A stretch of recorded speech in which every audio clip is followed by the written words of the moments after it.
Continue here our conversation about what has been and what will be.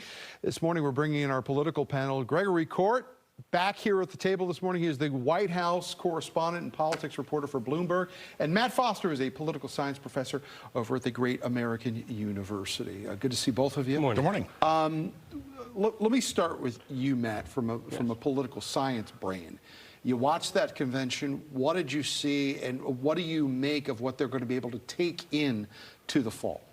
Well, I mean, as already been discussed extensively, we see that it's going to be an ephemeral bump. The conventions are generally kind of a party to really gain enthusiasm, to get the party kind of united. They aren't really technically to really determine who is going to be the nominee. That's what primaries are for. Ever since kind of '68 and the debacle where you had Hubert Humphrey win without a single primary vote, the conventions are more just kind of a party to really first establish a clear platform and then really rally around the candidate. And what was unusual about this one was this is more about the candidate than the platform. Yeah, I don't want to get too into the weeds on history here, but you bring up Hubert Humphrey, and it's important to note that when Lyndon Johnson announced that he was not going to stand for re-election, it really sent the Democratic Party into a bit of a tailspin. Obviously, Bobby Kennedy was lost in an assassination attempt.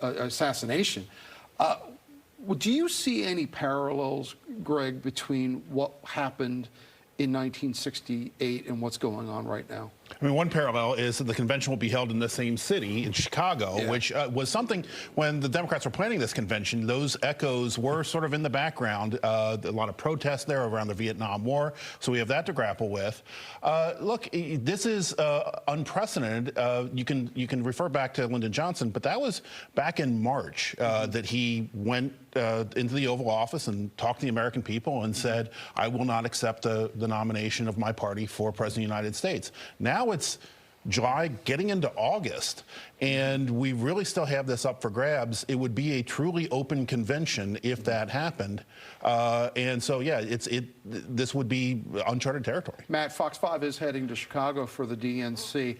How unprecedented would it be if this winds up on the floor, or some process that we don't even know exists right now to select a new nominee? I mean, it will be unprecedented in kind of the modern era. Again, like I said, starting in '72, we started seeing consistently the primary process be the way we select the nominees for both parties. And so having a broker convention where decisions on the floor, this is going to harken back to a lot of the chaos in the past. And it's also been noted when you have broker conventions, the chances of victory for that party are very slim, obviously because it kind of shows kind of a discordance within the party. And so, yes, absolutely, there's definitely ways in which we know how this will happen, but it will be kind of a very messy process. Let's look at some polls, and I think this kind of speaks to why Democrats are so nervous about the numbers that they're looking at right now.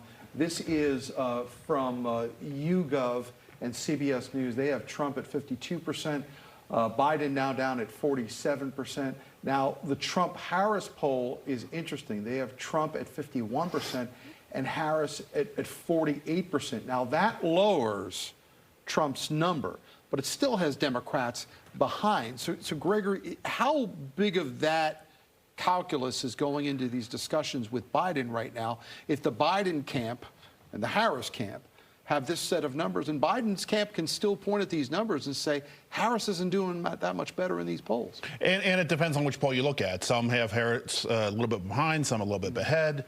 But these are all very concerning numbers for Democrats because these are national polls.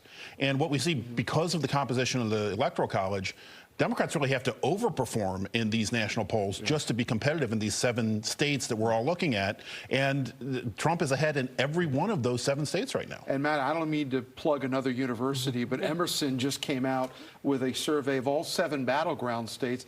Joe Biden is trailing in every one of those 7 battleground states in Emerson's polling right now. What would be the linchpin on this when you look at how much time is left and how much gap needs to be made up in these polls? Is there enough time even for them to catch up? At this point, there's plenty of time. Plenty of time. I do believe there is plenty of time, and I do think like polls at this point are very misleading, especially because you get that kind of convention bump, you get that. There's going to be a bump just because of the assassination attempt. Truthfully, this is the first time I've really seen former President Trump poll above 50%. And while that could be shocking, when you see that much movement in polls, you have to take it with a grain of salt. And these are just, and a couple of the polls too were more kind of internal polls and partisan polls. The YouGov not so much, but it is concerning. But I do think there's a lot of time, especially when you realize we're going to see more and more of Trump, we're going to see more and more of the Democratic Party really hammer in and remind people what it's like to have a Trump presidency. Gregory, Matt's right. Every candidate usually has a convention bump. This feels different, though, from the Republican side. There seems like there's more gas in this engine than normally you would get out of a traditional convention bump. Yeah, I just got back from Milwaukee, and the mood among the delegates was as ebullient as I've ever seen the Republican Party in recent history. You go back to 2016, that was a very sort of underdog party. They are riding a high here to the extent that you have party leaders even warning against overconfidence. It's too soon to take a victory lap. They know they've got to close this deal, and the problem is the thing that has motivated Trump voters is anger and fear and resentment against Democrats. And if you take that fight away from them, you got to wonder whether we might be in for a surprise. I also had some Republicans in Milwaukee telling me, look, that wasn't the greatest acceptance speech that Donald Trump's even given, but after 4 days of what they were able to achieve, they went a long way towards achieving their overall goal, which is a very strong, unified Republican Party coming out of Milwaukee. Gregory, Korte joining us from Bloomberg this morning. Matt Foster from American University, always a pleasure.